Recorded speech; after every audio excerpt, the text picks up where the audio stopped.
솔직하게 여쭤보겠습니다. 아침에 눈을 뜨자마자 가장 먼저 무엇을 생각하십니까? 오늘 병원에 가야 하는데 결과가 나쁘면 어떡하지? 자녀에게 아직 연락이 없는데 무슨 일이 생긴 건 아닐까? 이번 달 생활비는 어떻게 하지? 허리가 또 아픈데 이러다가 걷지 못하게 되는 건 아닐까? 눈은 떴지만 마음은 벌써 무거워집니다. 몸은 아직 이불 속에 있는데 생각은 이미 오늘 하루의 가장 어두운 곳까지 달려가 있습니다. 그리고 그때 우리는 기도합니다. 하나님, 오늘 아무 일 없게 해주세요. 하나님, 우리 아들 잘 되게 해주세요. 하나님, 병원 검사 결과 좋게 해주세요. 하나님, 돈 문제 좀 풀어주세요. 물론 이런 기도가 잘못된 것은 아닙니다. 하나님은 우리의 모든 필요를 아십니다. 작은 신음까지 들으십니다. 그런데 성도 여러분, 주님께서 가르쳐 주신 기도에는 순서가 있습니다. 예수님은 우리의 걱정부터 말하라고 하지 않으셨습니다. 문제부터 꺼내라고 하지 않으셨습니다. 하늘에 계신 우리 아버지, 바로 여기에서 시작하셨습니다. 왜 그럴까요? 기도의 첫 마디가 하루의 방향을 결정하기 때문입니다. 눈을 뜨자마자 문제를 먼저 바라보면 문제보다 작은 사람으로 하루를 시작하게 됩니다. 그러나 아버지를 먼저 부르면 문제보다 크신 하나님 안에서 하루를 시작하게 됩니다. 오늘 이 말씀을 끝까지 들으시고 나면 아침 기도가 달라지실 것입니다. 눈을 뜨자마자 무엇을 먼저 말해야 하는지, 주기도문을 어떤 마음으로 따라가야 하는지 알게 되실 것입니다. 그리고 지금까지 막힌 것처럼 느껴졌던 인생을 다른 눈으로 바라보게 되실 것입니다. 이 말씀이 필요한 분이 떠오르신다면 영상을 나눠주십시오. 좋아요와 구독으로 함께 해주시고, 오늘부터 아침을 주님께 맡기기로 결심하셨다면 댓글에 아멘이라고 남겨주십시오. 68 되신 한 집사님의 이야기입니다. 이 집사님은 신앙생활을 오래 하셨습니다. 새벽 기도도 빠지지 않으셨고 성경도 매일 읽으셨습니다.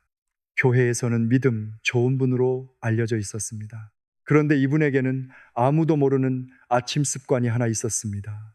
눈을 뜨면 가장 먼저 휴대전화를 찾았습니다. 자녀에게 연락이 왔는지 확인하고, 은행 앱을 열어 잔액을 보고, 날씨를 확인하고, 몸 여기저기를 움직여보며 아픈 곳이 없는지 살폈습니다. 그 모든 것을 확인하고 나서야 기도했습니다.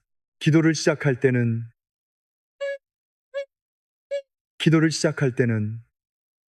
이미 마음이 지쳐 있었습니다. 연락이 없으면 섭섭했고, 통장 잔액을 보면 한숨이 났고, 몸이 조금만 무거워도 큰 병이 아닐까 두려웠습니다. 그러니 기도는 늘 같은 말로 시작됐습니다. 하나님, 왜 이렇게 힘듭니까? 하나님, 언제까지 기다려야 합니까? 하나님, 제 인생은 왜 계속 막혀 있습니까? 기도를 드리고도 평안하지 않았습니다. 오히려 걱정을 더 크게 말하고 일어난 것 같았습니다. 어느 겨울 새벽이었습니다. 새벽 4시가 조금 넘었을 때 집사님은 갑자기 눈을 떴습니다. 창문 틈으로 찬바람이 들어왔고 거실시계 초침 소리가 유난히 크게 들렸습니다. 틱틱틱. 옆자리는 비어 있었습니다. 남편을 먼저 떠나보낸 뒤로 맞는 세 번째 겨울이었습니다. 집사님은 습관처럼 휴대전화를 들었습니다. 자녀들의 메시지는 없었습니다. 은행 잔액을 확인했습니다. 생각보다 적었습니다. 무릎을 구부리자 찌르는 듯한 통증이 올라왔습니다. 그 순간 가슴이 답답해졌습니다. 나는 왜 이렇게 혼자일까? 앞으로 더 아프면 누가 나를 돌봐줄까? 돈은 얼마나 더 필요할까? 자녀들에게 짐이 되면 어떡하지? 눈물이 나기 시작했습니다. 집사님은 이불을 걷고 천천히 바닥에 내려앉았습니다. 차가운 장판의 기운이 무릎을 타고 올라왔습니다. 기도를 해야겠다고 생각했습니다. 그런데 늘 하던 말이 나오지 않았습니다. 돈 이야기도 건강 이야기도 자녀 이야기도 꺼내고 싶지 않았습니다. 비 오는 날 학교에서 돌아오면 어머니가 젖은 옷을 벗겨주고 따뜻한 수건으로 머리를 닦아주시던 장면이었습니다. 아무 말 없이 등을 두드려 주시던 손의 온기가 생각났습니다. 그 순간 집사님의 입에서 한마디가 나왔습니다. 우리 아버지, 그게 전부였습니다. 우리 아버지 두 번째로 부르는 순간 목이 메었습니다. 세 번째 부르자 눈물이 쏟아졌습니다. 집사님은 그날 새벽 아무것도 구하지 못했습니다. 그저 우리 아버지라는 말을 반복했습니다. 그런데 이상했습니다. 통장 잔액은 그대로였습니다. 자녀에게 연락이 온 것도 아니었습니다. 무릎 통증도 사라지지 않았습니다. 그런데 마음이 조금씩 따뜻해졌습니다. 차갑던 방 안에 누군가 함께 앉아 있는 것 같았습니다. 혼자라고 생각했는데 혼자가 아니었습니다. 그런데 그 순간 집사님은 알게 됐습니다. 내 인생이 막힌 것이 아니라 내가 문제만 바라보느라 아버지를 보지 못하고 있었구나. 그날 이후로 집사님은 아침 순서를 바꾸셨습니다. 눈을 뜨면 휴대전화보다 먼저 두 손을 모았습니다. 몸이 아픈지 살피기 전에 아버지를 불렀습니다. 걱정이 밀려오기 전에 이렇게 고백했습니다. 하늘에 계신 우리 아버지, 오늘도 제가 아버지의 자녀로 눈을 떴습니다. 처음 며칠은 아무 변화가 없는 것 같았습니다. 그런데 한 주가 지나고 한 달이 지나면서 얼굴이 달라지기 시작했습니다. 자녀에게 연락이 늦어도 이전처럼 온종일 불안해하지 않았습니다. 병원에 가는 날에도 혼자가 아니라는 마음이 생겼습니다. 돈 문제를 생각할 때도 두려움에 끌려가기보다 오늘 할 일을 차분히 찾게 됐습니다. 어느 날 딸이 이렇게 물었다고 합니다. 엄마, 요즘 무슨 좋은 일 있어? 목소리가 밝아졌어. 좋은 일이 먼저 생긴 것이 아니었습니다. 순서가 바뀐 것입니다. 걱정보다 아버지가 먼저였습니다. 문제보다 하나님의 이름이 먼저였습니다. 성도 여러분, 이것이 주기도문의 시작입니다. 예수님은 먼저 이렇게 기도하라고 하셨습니다. 하늘에 계신 우리 아버지여, 이름이 거룩히 여김을 받으시오며 내 문제를 말하기 전에 하나님이 누구신지를 기억하는 것입니다. 나는 혼자가 아닙니다. 나는 버려진 사람이 아닙니다. 나는 오늘도 아버지의 자녀입니다. 내일 아침 눈을 뜨실 때 휴대전화부터 찾지 마십시오. 몸의 통증부터 세지 마십시오. 걱정의 문을 먼저 열지 마십시오. 눈을 감은 채로 이렇게 불러보십시오. 우리 아버지, 짧아도 괜찮습니다. 감정이 없어도 괜찮습니다. 한 번 더 부르십시오. 우리 아버지. 그 부름이 오늘의 순서를 바로 세울 것입니다. 아버지를 먼저 바라보는 순간 막혀있던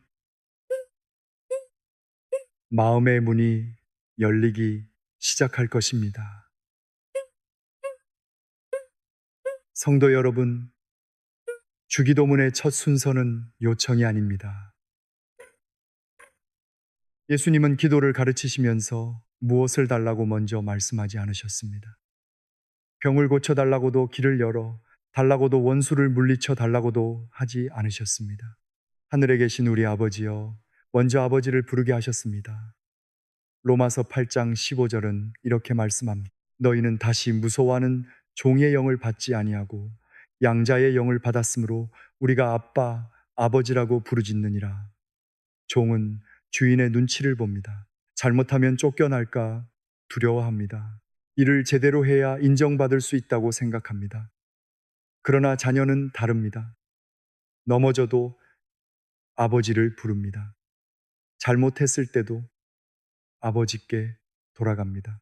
가진 것이 없어도 집으로 갑니다. 자녀이기 때문입니다. 그런데 우리는 하나님 앞에서 자꾸 종처럼 섭니다. 오늘 기도를 잘해야 복을 받을 텐데, 이번 주에 봉사를 많이 했으니 하나님께서 들어주시겠지. 지난주에 죄를 지었으니 오늘은 기도해도 소용없을 거야. 이렇게 생각합니다. 그러면 기도가 관계가 아니라 거래가 됩니다. 사랑이 아니라 시험이 됩니다. 무릎을 꿇을 때마다 긴장하게 됩니다. 기도를 얼마나 길게 해야 할까? 어떤 성경 구절을 넣어야 할까? 다른 사람이 들으면 은혜롭다고 할까? 괜찮습니다. 하나님은 그런 것을 기다리지 않으십니다. 하나님께서 가장 먼저 듣기 원하시는 말은 잘 만들어진 문장이 아닙니다. 아버지, 그 부름입니다. 어린아이가 깊은 밤에 무서운 꿈을 꾸고 깨어났다고 생각해 보십시오. 아이는 방문 앞에 서서 예의를 갖춘 긴 설명을 하지 않습니다. 아빠, 한마디 부릅니다. 그 한마디 안에 다 들어 있습니다. 무섭다는 것, 혼자 있기 싫다는 것 하나, 달라는 것, 곁에 있어 달라는 것. 아버지는 그 소리만 듣고도 일어납니다. 72살 되신 한 장로님이 계셨습니다. 이분은 젊을 때부터 책임감이 강하셨습니다. 가정에서도 교회에서도 늘 앞장서셨습니다. 누군가 어려움을 말하면 해결책을 찾아주셨고, 문제가 생기면 먼저 나서서 정리하셨습니다. 사람들은 장로님을 믿음직한 분이라고 했습니다. 그런데 나이가 들면서 해결할 수 없는 일들이 하나씩 생기기 시작했습니다. 아내의 건강이 약해졌습니다. 자녀의 사업이 어려워졌습니다. 본인의 기억력도 예전 같지 않았습니다. 사람 이름이 바로 떠오르지 않을 때마다 혹시 치매가 시작된 것은 아닐까 두려워졌습니다. 그런데도 장로님은 누구에게도 약한 모습을 보이지 않았습니다. 기도할 때조차 강한 척 했습니다. 하나님, 제가 잘 감당하겠습니다. 하나님, 이 문제도 이겨내겠습니다. 하나님, 조금만 힘을 주시면 제가 해결하겠습니다. 말은 믿음처럼 들렸습니다. 그러나 마음 깊은 곳에서는 지쳐 있었습니다. 내가 끝까지 책임져야 한다. 내가 무너지면 가족도 무너진다. 내가 정신을 차려야 한다. 그 생각이 장로님의 어깨를 짓눌렀습니다. 어느 봄날 새벽이었습니다. 장로님은 잠에서 깨 부엌으로 나갔습니다. 창밖은 아직 어두웠고 냉장고 돌아가는 낮은 소리만 들렸습니다. 물을 한 잔 따르려는데 컵을 놓쳤습니다. 컵이 바닥에 떨어지며 산산이 깨졌습니다. 그 소리에 아내가 잠에서 깨나왔습니다. 장로님은 괜찮다고 말하며 급히 조각을 줍기 시작했습니다. 그런데 손가락이 유리 조각에 베었습니다. 붉은 피가 손끝에 맺혔습니다. 아내가 휴지를 가져와 손가락을 감싸는데 장로님이 갑자기 울기 시작했습니다. 아내가 놀라 물었습니다. 여보, 많이 아파요. 장로님은 식탁 의자에 앉아 얼굴을 두 손으로 가렸습니다. 그리고 어린아이처럼 말했습니다.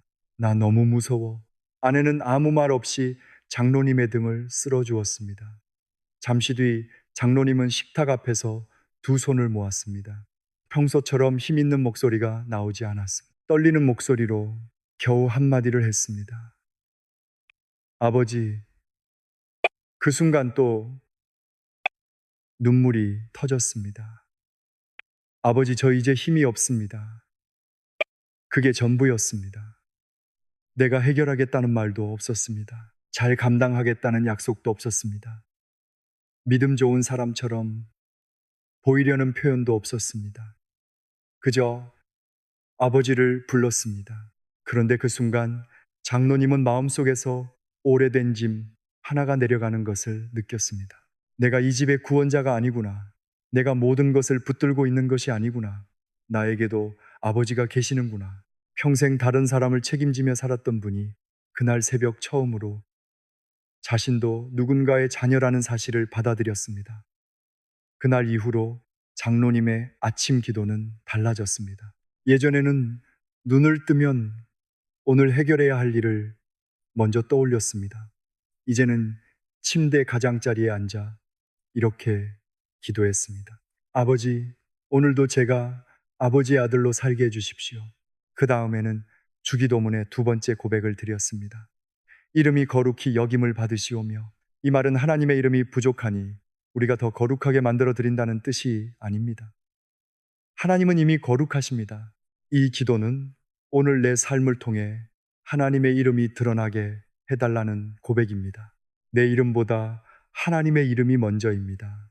사람들이 나를 인정하는 것보다 하나님을 바라보게 하는 것이 먼저입니다. 내 계획이 성공하는 것보다 오늘 내 말과 행동을 통해 하나님이 어떤 분인지 나타나는 것이 먼저입니다. 장로님은 이 기도를 드리기 시작하면서 가족에게 말하는 태도가 달라졌습니다. 예전에는 아들의 사업 이야기를 들으면 곧바로 지적했습니다. 그러니까 내가 처음부터 조심하라고 했잖아. 네가 사람을 너무 쉽게 믿어서 그런 거야. 맞는 말일 수 있습니다. 그러나 그 말에는 위로가 없었습니다. 이제 장로님은 먼저 아들의 말을 들었습니다. 그리고 이렇게 말했습니다. 많이 힘들었겠구나. 아버지가 함께 기도하마. 아내가 같은 말을 반복해도 짜증부터 내지 않았습니다. 천천히 다시 대답했습니다. 왜냐하면 자신의 옳음을 드러내는 것보다 하나님의 이름을 드러내는 것이 더 중요해졌기 때문입니다. 한 달쯤 지났을 때 아내가 말했습니다. 여보, 요즘 당신 옆에 있으면 마음이 편해요. 장로님은 그 말을 듣고 또 눈물이 났습니다. 문제가 모두 해결된 것은 아니었습니다. 아내는 여전히 병원에 다녔고 아들의 사업도 회복되는 중이었습니다. 장로님의 기억력도 하루아침에 좋아지지 않았습니다. 그러나 장로님의 하루는 더 이상 두려움으로 시작되지 않았습니다. 아버지로 시작했습니다. 자기 이름을 지키려는 긴장으로 시작되지 않았습니다. 하나님의 이름이 드러나기를 바라는 마음으로 시작했습니다. 순서가 바뀌자 말이 바뀌었습니다. 말이 바뀌자 관계가 달라졌습니다. 관계가 달라지자 집안의 공기가 달라졌습니다. 성도 여러분, 내일 아침 이렇게 기도해 보시겠습니까? 하늘에 계신 우리 아버지, 오늘도 제가 아버지의 자녀임을 잊지 않게 해주십시오. 제 이름이 아니라 아버지의 이름이 드러나게 해주십시오. 제 고집보다 아버지의 성품이 제 말과 표정에 나타나게 해주십시오. 길게 하지 않아도 됩니다. 먼저 아버지를 부르십시오. 그 다음 하나님의 이름을 높이십시오. 문제보다 관계가 먼저입니다. 요청보다 예배가 먼저입니다. 내 이름보다 하나님의 이름이 먼저입니다. 이 순서가 바로 서면 마음도 제자리를 찾습니다. 아버지를 먼저 부르는 사람은 혼자로 하루를 시작하지 않습니다. 하나님의 이름을 먼저 높이는 사람은 자기 체면을 지키느라 하루를 낭비하지 않습니다. 오늘도 아버지가 계십니다. 그러니 괜찮습니다. 주기도문의 다음 순서는 이렇게 이어집니다. 나라가 임하시오며 뜻이 하늘에서 이루어진 것 같이 땅에서도 이루어지이다. 성도 여러분, 이 기도는 입으로는 익숙하지만 실제로 드리기는 참 어렵습니다. 왜냐하면 우리는 하나님의 뜻을 구한다고 말하면서도 이미 마음속에 답을 정해 놓을 때가 많기 때문입니다. 하나님, 우리 아들이 반드시 그 회사에 들어가게 해주세요. 하나님, 며느리가 꼭 제 말을 이해하게 해주세요. 하나님, 이번 검사 결과는 무조건 좋게 나오게 해주세요. 기도처럼 들립니다. 그러나 자세히 들여다보면 하나님께 우리의 결론을 통보하는 것일 수 있습니다. 주님, 제가 정한 길을 열어주십시오. 제가 원하는 시기에 이루어 주십시오. 제가 생각한 방식대로 움직여 주십시오. 그런데 예수님은 그렇게 기도하라고 가르치지 않으셨습니다. 먼저 하나님의 나라를 구하라고 하셨습니다. 그 다음 하나님의 뜻이 이루어지기를 구하라고 하셨습니다. 마태복음 6장 33절과 34절입니다. 그런즉 너희는 먼저 그의 나라와 그의 의를 구하라. 그리하면 이 모든 것을 너희에게 더하시리라. 그러므로 내일 일을 위하여 염려하지 말라. 내일 일은 내일이 염려할 것이요 한날의 괴로움은 그날로 족하니라. 먼저 그의 나라를 구하라. 여기에도 순서가 있습니다. 내 자녀의 성공보다 하나님의 다스리심이 먼저입니다. 내 계획의 완성보다 하나님의 뜻이 먼저입니다. 내가 옳다는 것을 증명하는 것보다 우리 가정에 하나님의 평화가 임하는 것이 먼저입니다. 하나님의 나라는 먼 곳에만 있는 것이 아닙니다. 오늘 내 마음을 하나님께서 다스리시면 그곳에 하나님의 나라가 임합니다. 내 혀를 다스리시면 그 말 속에 하나님의 나라가 임합니다. 내 고집을 내려놓고 사랑을 선택하면 그 관계 안에 하나님의 나라가 임합니다. 65살 되신 한 권사님이 계셨습니다. 이 권사님에게는 36살 된 아들이 있었습니다. 아들은 결혼한 지 4해가 되었고 어린 딸 하나를 키우고 있었습니다. 그런데 권사님은 며느리와 마음이 잘 맞지 않았습니다. 처음에는 사소한 일이었습니다. 며느리가 전화를 자주 하지 않았습니다. 명절 음식 준비를 예전 방식대로 하지 않았습니다. 손녀를 키우는 방법도 권사님의 생각과 달랐습니다. 권사님은 아들에게 자주 말했습니다. 네 아내는 왜 그렇게 어른을 어려워하지 않니? 내가 틀린 말을 하는 것도 아닌데 왜 듣지를 않니? 아들은 처음에는 어머니의 말을 받아주었습니다. 그러나 같은 이야기가 반복되자 점점 연락을 피했습니다. 며느리도 마음의 문을 닫았습니다. 아들은 가족이 함께 모이는 날이면 식탁 위에 음식은 많았지만 대화는 짧았습니다. 숟가락이 그릇에 닿는 소리만 들릴 때도 있었습니다. 권사님은 집으로 돌아올 때마다 속이 상했습니다. 내가 평생 자식을 위해 어떻게 살았는데, 내가 저 아이들을 위해 얼마나 기도했는데, 며느리 한 사람 들어오고 나서 아들이 달라졌어. 그 마음으로 새벽 기도를 드렸습니다. 하나님, 며느리 마음을 바꿔주세요. 하나님, 아들이 정신을 차리게 해주세요. 하나님, 저 아이들이 제 마음을 알게 해주세요. 매일 같은 기도를 했습니다. 그런데 기도하고 나면 마음이 더 답답했습니다. 며느리의 말투가 떠올랐고 아들이 전화를 빨리 끄는 일이 생각났습니다.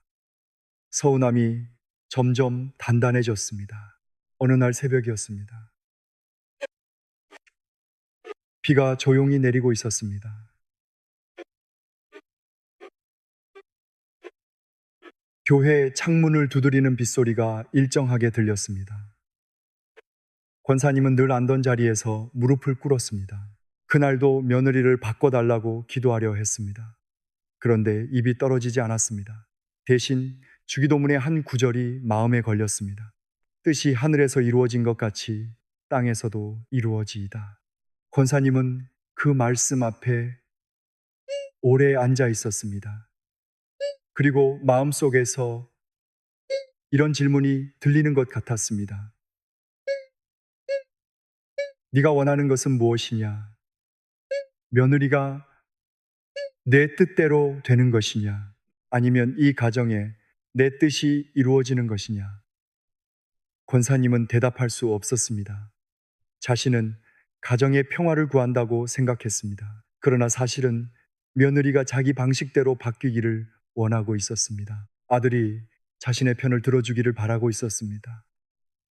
그 사실을 인정하는 순간 얼굴이 뜨거워졌습니다. 권사님은 고개를 숙였습니다.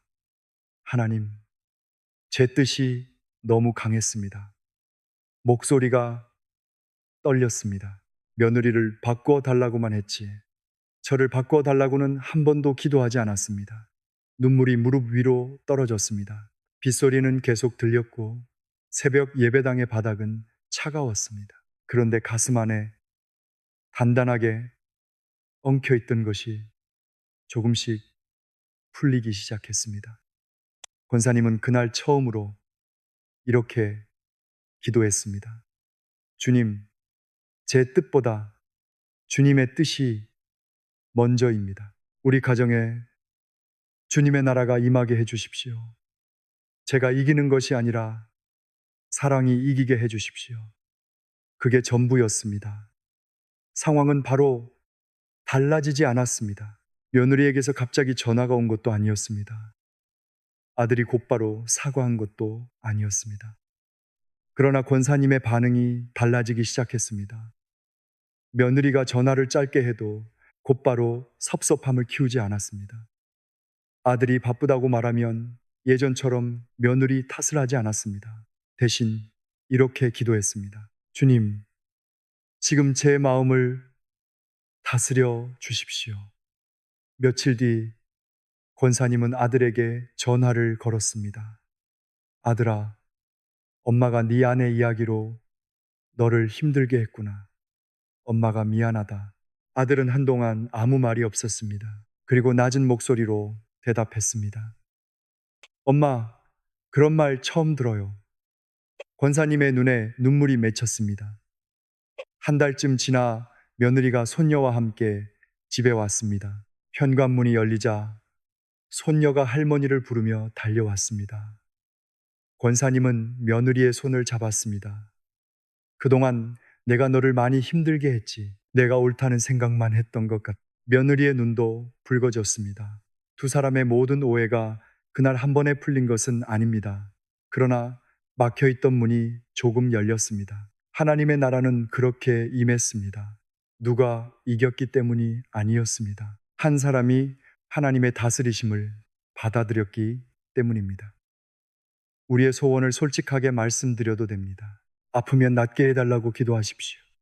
자녀를 위해 간절히 구하십시오. 막힌 길을 열어달라고 부르짖으십시오. 그러나 마지막에는 손을 펴야 합니다. 주님, 저는 이것을 원합니다. 그러나 제 뜻보다 주님의 뜻이 먼저입니다. 이 고백은 패배가 아닙니다.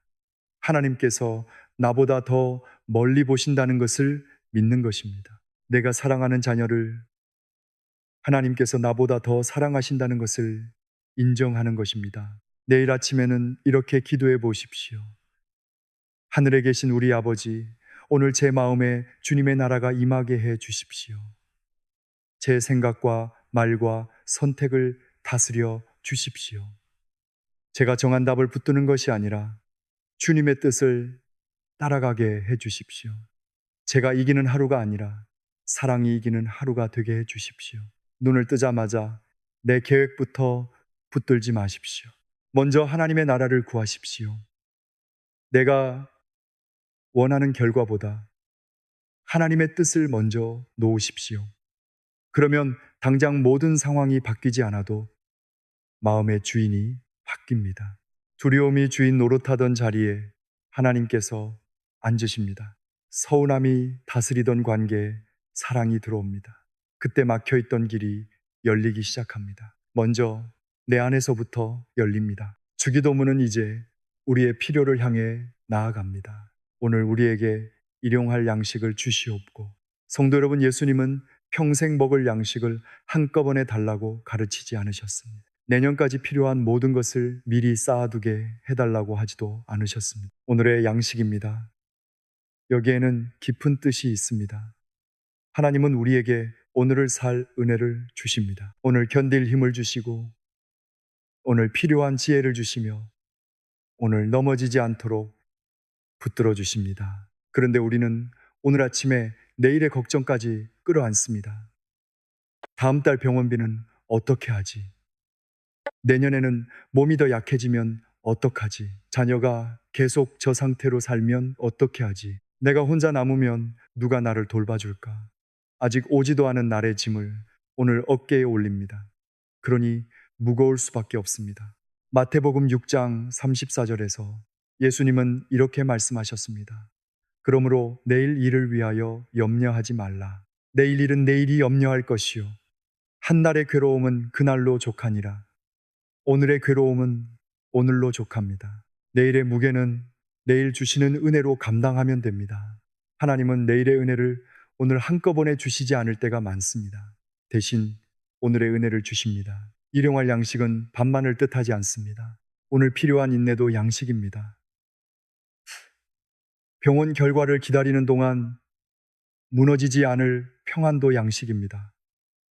자녀에게 화를 내지 않고 한 번 더 들어줄 마음도 양식입니다. 약을 먹고 다시 일어설 힘도 양식입니다. 오늘을 살게 하는 모든 것이 하나님의 양식입니다. 70살 되신 한 집사님이 계셨습니다. 아내를 먼저 떠나보낸 뒤 혼자 살고 계셨습니다. 젊을 때는 작은 철물점을 운영했고 성실하게 돈도 모았습니다. 그러나 은퇴 후 몇 차례 병원 치료를 받으면서 모아둔 돈이 빠르게 줄었습니다. 자녀들은 각자의 가정을 꾸리고 있었지만 형편이 넉넉하지 않았습니다. 집사님은 자녀에게 손을 벌리고 싶지 않았습니다. 겉으로는 괜찮다고 말했습니다. 교회에서 누가 물으면 웃으며 대답했습니다.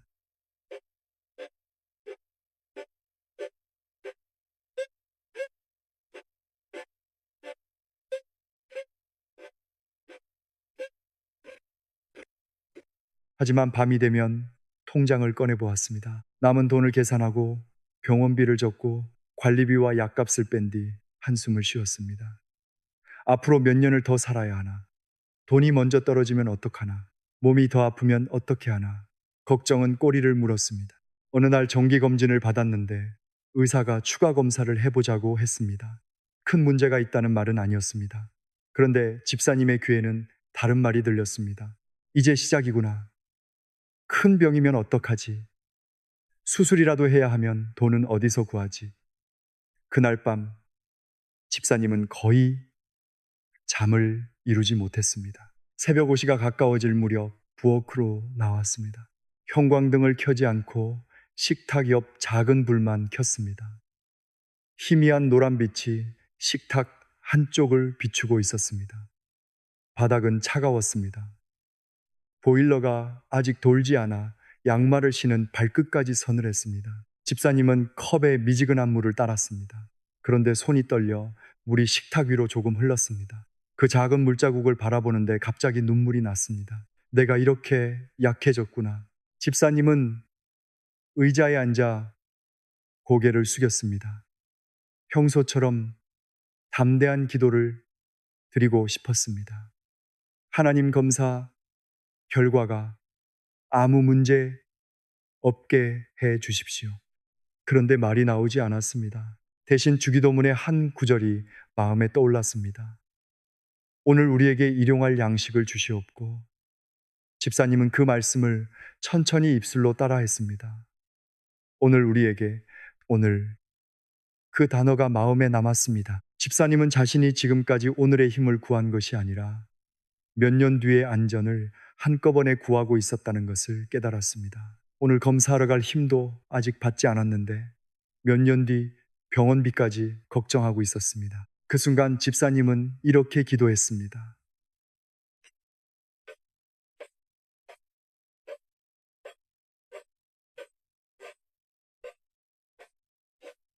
하나님, 평생 것을 한꺼번에 달라고 하지 않겠습니다. 오늘 감당할 은혜만 주십시오. 오늘 병원에 갈 힘을 주시고, 오늘 결과를 들을 마음을 주시고, 오늘 저녁까지 믿음으로 살게 해 주십시오. 아주 짧은 기도였습니다. 상황은 그대로였습니다. 검사는 남아 있었고 통장 잔액도 늘지 않았습니다. 그런데 마음속에서 무언가 풀렸습니다. 평생을 오늘 안에 다 살아야 한다는 부담이 사라졌습니다. 오늘 하루만 하나님과 걸으면 된다는 생각이 들었습니다. 집사님은 물걸레로 식탁 위 물자국을 닦았습니다. 창밖이 조금씩 밝아지고 있었습니다. 검사를 받으러 가는 버스 안에서도 같은 기도를 반복했습니다. 주님, 오늘 감당할 은혜를 주십시오. 병원 복도는 소독약 냄새가 강했습니다. 사람들의 발소리와 안내 방송이 섞여 들렸습니다. 예전 같으면 두려운 생각을 계속 키웠을 것입니다. 그러나 그날은 달랐습니다. 집사님은 손을 무릎 위에 올려놓고 조용히 기도했습니다. 오늘 필요한 평안을 주십시오. 검사 결과는 당장 큰 치료가 필요한 상태가 아니었습니다. 몇 달 뒤 다시 확인하자는 말을 들었습니다. 집사님은 안도했습니다. 눈을 뜨면 먼저 이렇게 기도했습니다. 하나님, 오늘 먹을 양식을 주십시오. 오늘 필요한 힘을 주십시오. 오늘 만날 사람에게 따뜻하게 말할 마음을 주십시오.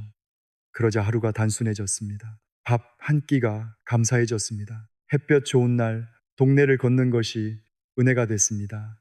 자녀에게 전화가 오면 걱정부터 말하지 않고 목소리를 들을 수 있어 감사하다고 했습니다. 한 달이 지났을 때 아들이 집사님에게 말했습니다. 아버지, 요즘은 전화하면 마음이 편해요. 예전에는 걱정부터 말씀하셨는데 이제는 제 이야기를 들어주시네요. 집사님은 그 말을 듣고 알았습니다. 하나님께서 일용할 양식을 주셨다는 것을, 돈이 갑자기 많아진 것은 아니었습니다. 몸이 완전히 건강해진 것도 아니었습니다. 그러나 오늘을 살 힘이 생겼습니다. 그것이면 충분했습니다. 빌립보서 4장 6절과 7절은 이렇게 말씀합니다. 아무것도 염려하지 말고 다만 모든 일에 기도와 간구로 너희 구할 것을 감사함으로 하나님께 아뢰라. 그리하면 모든 지각에 뛰어난 하나님의 평강이 그리스도 예수 안에서 너희 마음과 생각을 지키시리라. 하나님께 아뢰면 모든 문제가 곧바로 사라진다고 하지 않으셨습니다. 먼저 마음과 생각을 지켜주신다고 하셨습니다. 이것이 오늘의 양식입니다. 문제가 풀리기 전에도 무너지지 않는 마음, 결과를 알기 전에도 하나님을 붙드는 생각, 내일을 다 알지 못해도 오늘 한 걸음을 걷는 믿음. 내일 아침에는 이렇게 기도해 보십시오. 하늘에 계신 우리 아버지, 오늘 제게 필요한 양식을 주십시오. 오늘 감당할 힘을 주시고, 오늘 순종할 지혜를 주시며, 오늘 만나는 사람을 사랑할 마음을 주십시오. 아직 오지 않은 내일을 오늘 끌어안지 않게 해주십시오. 성도 여러분, 평생을 오늘 다 살려고 하지 마십시오. 오늘 하루만 사십시오. 하나님이 오늘의 양식을 주십니다. 내일이 오면 내일의 양식도 주실 것입니다. 오늘도 괜찮습니다. 아버지가 계시기 때문입니다. 주기도문은 우리의 필요를 구한 뒤 곧바로 마음 깊은 곳으로 들어갑니다. 우리가 우리에게 죄 지은 자를 사하여 준 것 같이 우리 죄를 사하여 주시옵고 우리를 시험에 들게 하지 마시옵고 다만 악에서 구하시옵소서. 성도 여러분, 아침마다 새로운 하루가 시작되지만 어제의 상처를 그대로 품고 눈을 뜰 때가 있습니다. 몸은 침대에서 일어났는데 마음은 아직 몇 년 전 그날에 머물러 있습니다. 누군가 내게 했던 말, 자녀에게 받은 서운한 배우자와 풀지 못한 감정, 내가 저지른 실수와 부끄러움이 아침부터 가슴을 눌러버립니다. 그 상태로 하루를 시작하면 작은 말에도 쉽게 흔들립니다. 마음에 막힌 것이 있기 때문입니다. 주기도문은 그 막힘을 그냥 두지 않습니다. 먼저 우리 죄를 용서해 달라고 기도하게 하십니다. 그리고 우리에게 죄 지은 사람을 용서하게 해달라고 하십니다. 이 순서가 중요합니다. 내가 하나님께 용서받은 사람이라는 사실을 먼저 기억해야 다른 사람을 놓아줄 수 있기 때문입니다. 요한일서 1장 9절은 이렇게 말씀합니다.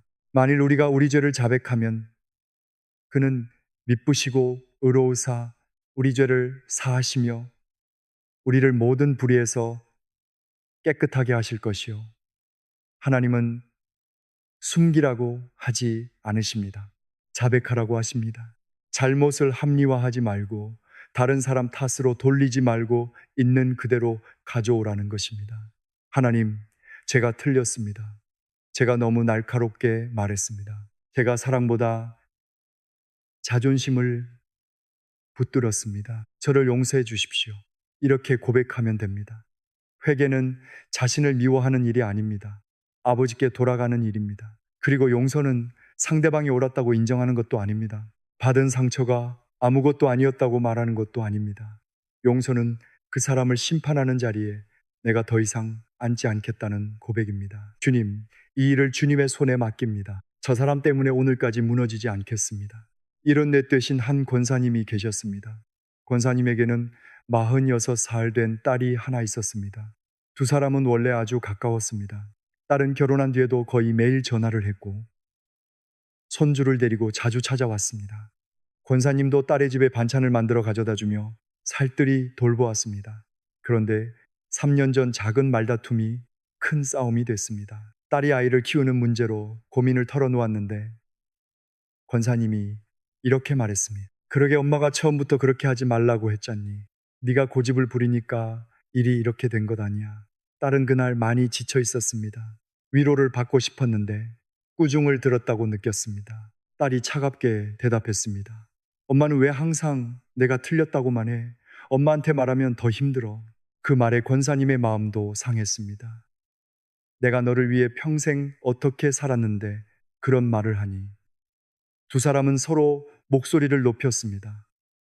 마지막에 권사님은 해서는 안 될 말을 했습니다. 그렇게 살 거면 다시는 나를 찾지 마라. 딸은 울면서 문을 닫고 나갔습니다. 처음 며칠 동안 권사님은 딸이 먼저 사과할 것이라고 생각했습니다. 한 주가 지나고 한 달이 지나도 연락이 없었습니다. 명절에도 딸은 오지 않았습니다.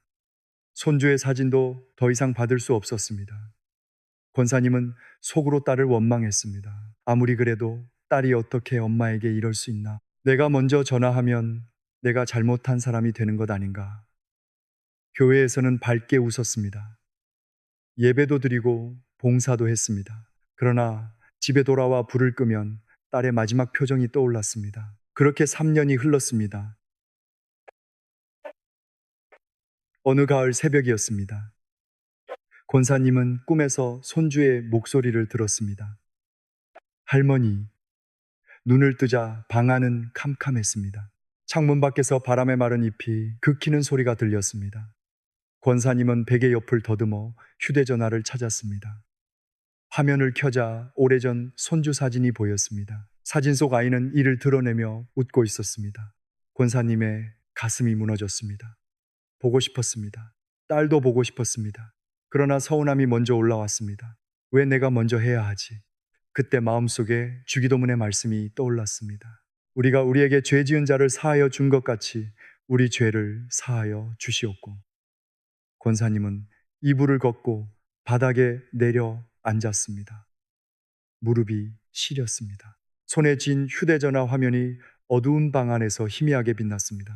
권사님은 처음에는 딸의 잘못을 말하려 했습니다. 하나님, 그 아이가 먼저 저를 무시했습니다. 그런데 말이 이어지지 않았습니다. 자신이 했던 마지막 말이 떠올랐기 때문입니다. 다시는 나를 찾지 마라. 권사님은 두 손으로 얼굴을 가렸습니다. 하나님, 제가 딸을 밀어냈습니다. 눈물이 손가락 사이로 흘렀습니다. 제가 옳다는 것을 지키려고 딸의 마음을 잃었습니다. 저를 용서해 주십시오. 그날 권사님은 오래 울었습니다. 그리고 한참 뒤 아주 천천히 기도했습니다. 주님, 딸을 용서합니다. 딸이 저를 아프게 한 말을 주님의 손에 맡깁니다. 그리고 제가 준 상처도 보게 해 주십시오. 그게 전부였습니다. 딸에게 전화할 용기가 바로 생긴 것은 아니었습니다. 하지만 권사님의 마음에 있던 단단한 돌 하나가 조금 움직였습니다. 그날 이후 권사님은 매일 아침 같은 기도를 드렸습니다. 주님, 오늘 제 마음을 악한 생각에서 지켜주십시오. 다시 원망에 빠지지 않게 하시고 제 자존심에 끌려가지 않게 해 주십시오. 이것이 시험에 들지 않게 해달라는 기도입니다. 시험은 멀리 있는 큰 유혹으로만 오지 않습니다. 상처를 붙들고 싶은 마음으로 옵니다. 내가 옳다는 것을 끝까지 증명하고 싶은 마음으로 옵니다. 상대방이 먼저 무너지기를 바라는 생각으로 옵니다. 악은 그 틈을 놓치지 않습니다. 서운함을 미움으로 키우고 미움을 단절로 만들며 단절을 평생의 후회로 바꾸려고 합니다. 그래서 아침마다 보호를 구해야 합니다. 이사야 41장 10절은 이렇게 말씀합니다. 두려워하지 말라. 내가 너와 함께함이라. 놀라지 말라. 나는 네 하나님이 됨이라.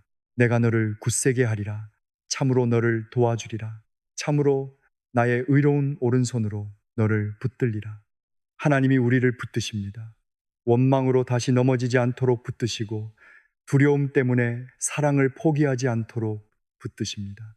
몇 주가 지난 어느 아침 권사님은 딸의 번호를 눌렀습니다. 신호가 한 번, 두 번 울렸습니다. 권사님의 손이 떨렸습니다. 전화를 끊고 싶은 순간 딸이 받았습니다. 여보세요. 권사님은 준비한 말을 잊어버렸습니다. 잠시 아무 말도 못하다가 겨우 이렇게 말했습니다.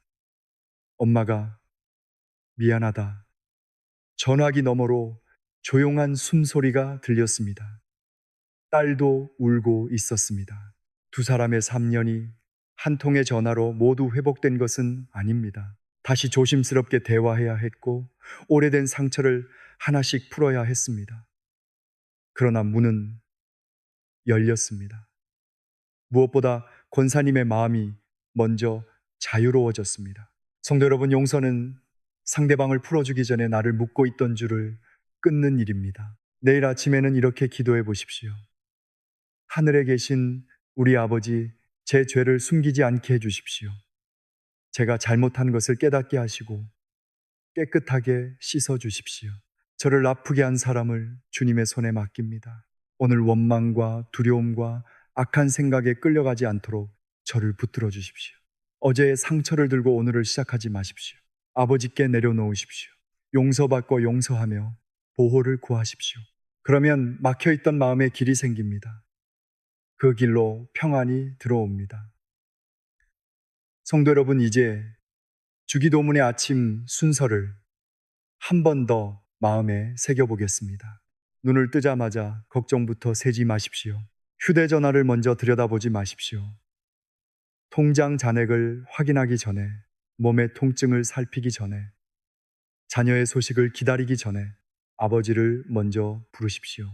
하늘에 계신 우리 아버지, 이 한마디로 나는 혼자가 아니라는 사실을 기억하는 것입니다.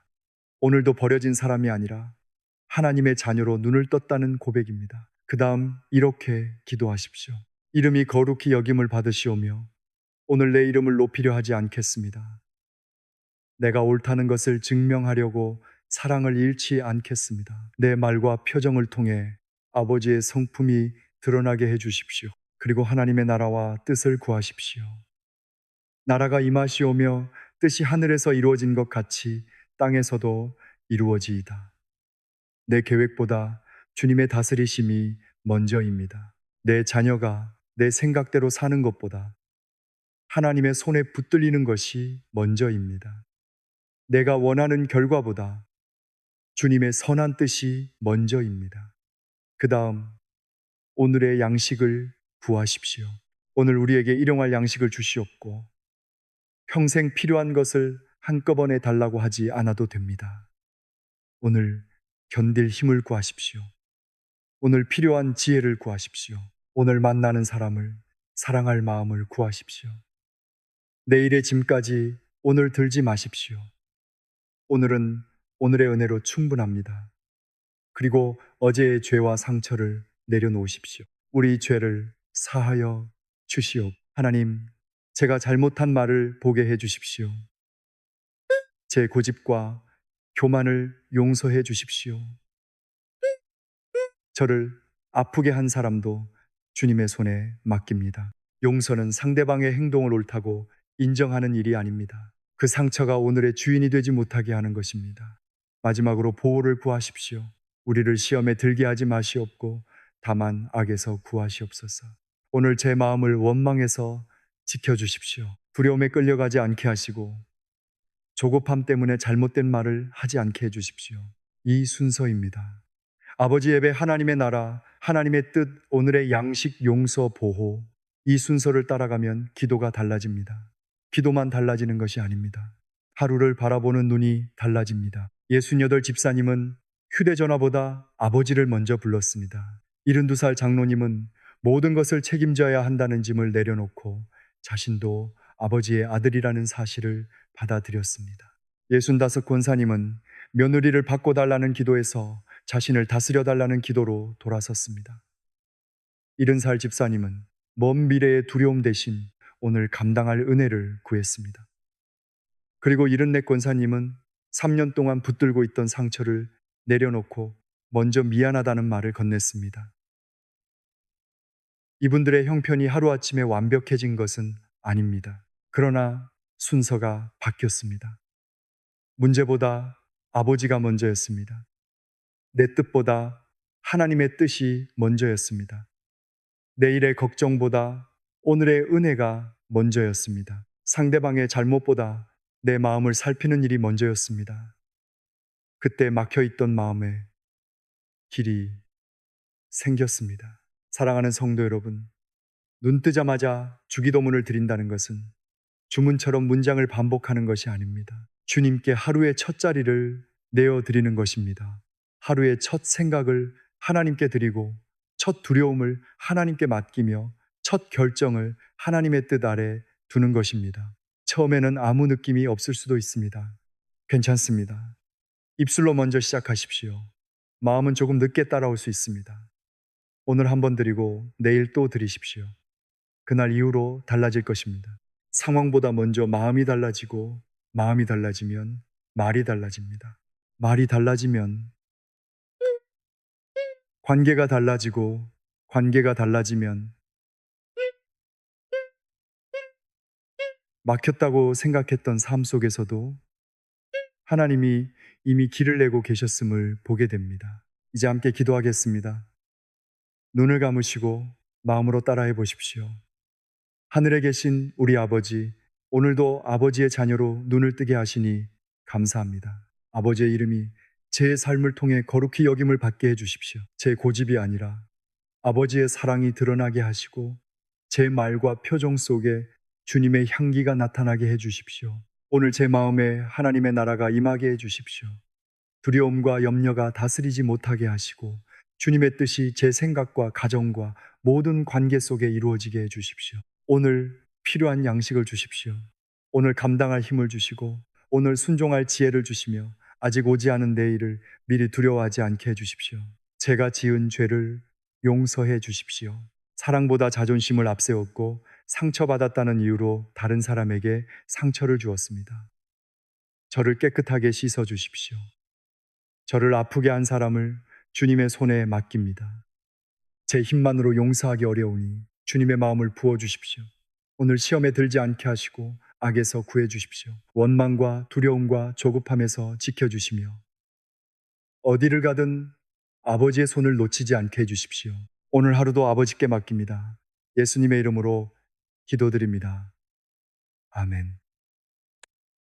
성도 여러분, 내일 아침 눈을 뜨실 때 가장 먼저 이렇게 고백하십시오. 하늘에 계신 우리 아버지, 그 한마디에서 하루를 시작하십시오. 좋아요와 구독으로 함께 해주시고 아침마다 걱정으로 눈을 뜨는 분에게 이 말씀을 나눠주십시오. 주님의 평강이 여러분의 마음과 가정 위에 가득하시기를 축복합니다.